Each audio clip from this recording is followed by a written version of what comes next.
Did you know there's an island in Italy so haunted that even the government forbids anyone from stepping foot on it? A small, crescent-shaped piece of land hidden between Venice and Lido, surrounded by still waters that seem almost too quiet. It's called Poveglia, a place that looks ordinary from afar, but for centuries has been known as one of the darkest, most cursed places in the world. From the moment you approach its shores, something feels wrong. The air thickens, the birds fall silent, even the waves crash more softly, as if afraid to wake the dead beneath them. Locals say you can tell when you're getting close. The sea becomes unnaturally still, and a sour, metallic scent lingers in the air, the smell of old smoke and bone. In the 14th century, when the Black Death swept across Europe, Venice became a city of death. The plague devoured entire families within days. Streets overflowed with corpses, the canals filled with infected bodies. The government panicked, and in desperation, they turned to isolation. They began sending the sick, the dying, and eventually, anyone who showed the slightest symptom to a small island nearby.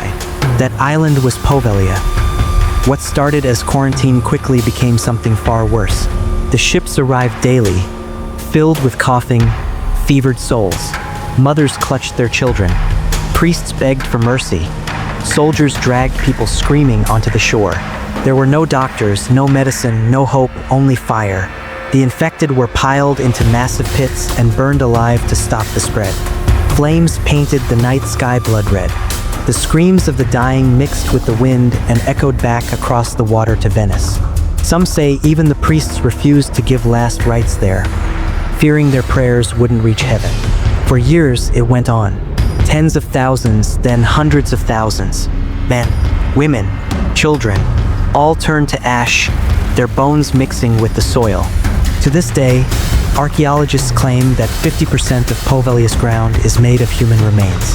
When fishermen cast their nets too close, they sometimes pull up skulls, ribs, or teeth tangled in seaweed. They never keep them. They toss them back, quietly, and no one ever fishes near Poveglia twice. Centuries passed, but the island's name remained cursed. Locals whispered that the cries of the plague victims still floated on the wind at night, and sometimes, faint orange light flickered where the pyres once burned. No one lived there until the 1920s. That's when the Italian government, desperate to use the land, built a psychiatric hospital on Poveglia. It was meant to help the mentally ill, but what happened inside those walls was worse than anything before it. The hospital was run by a man known only as the Doctor. His name has been lost to history, erased by time, or maybe on purpose. He was fascinated by the human mind and obsessed with controlling it. He believed he could cure madness through pain. His methods were barbaric. Patients were tied down as he drilled holes into their skulls, performing crude lobotomies with no anesthesia. He injected chemicals into their brains. When they screamed, he said it was the illness leaving their body. But something else was happening. The patients began to whisper about shadows in their rooms, voices calling their names in the dark, footsteps pacing through the empty hallways at night. And soon, even the nurses started hearing them too. The doctor brushed it off at first. Then, the voices began speaking to him. They called him by name. They told him what he had done. He stopped sleeping. He started muttering to himself. The staff said he looked pale, his eyes sunken, as if something unseen had been feeding on his soul. Then one night, they found him climbing the old bell tower. He screamed that the dead were all around him, that he could see their faces in the fog. He jumped. Some say he died instantly when he hit the stones below. Others say he didn't hit the ground at all, that something rose up from the mist and pulled him back into the tower. When his body was finally found, the nurse who discovered him swore she saw movement in his mouth, as if he was whispering, even in death. After that, the hospital was shut down for good. The island was abandoned once more. Decades later, the stories persisted. Locals said the island's shadows still moved long after sunset. Fishermen reported seeing pale figures walking along the shore, disappearing as soon as the fog lifted. And when the wind was right, they swore they could hear the bell toll, even though the bell had been removed long ago. In the 1960s, a group of curious explorers snuck onto the island. They wanted proof, photographs, video, anything. They never spent the night. Their recordings were found days later, water damaged and barely playable. But one clip survived. A man's voice whispering, "Run, it's awake." No one knows what it was. No one wanted to find out. After that, the Italian government declared Poveglia off-limits. No tourists, no boats, no filming. Only the Coast Guard patrols the waters, and even they refuse to talk about what they've seen. Whispers of the present. Yet, despite the warnings, people still go. Ghost hunters, daredevils, the curious and the foolish. They bring cameras, flashlights, recorders, and every time the same thing happens. Equipment fails. Batteries drain instantly. Cameras record only static and a faint heartbeat, rhythmic and slow, like the island itself is alive. Some claim they heard crying near the old hospital ruins. Others heard laughter, children's laughter, soft and wrong.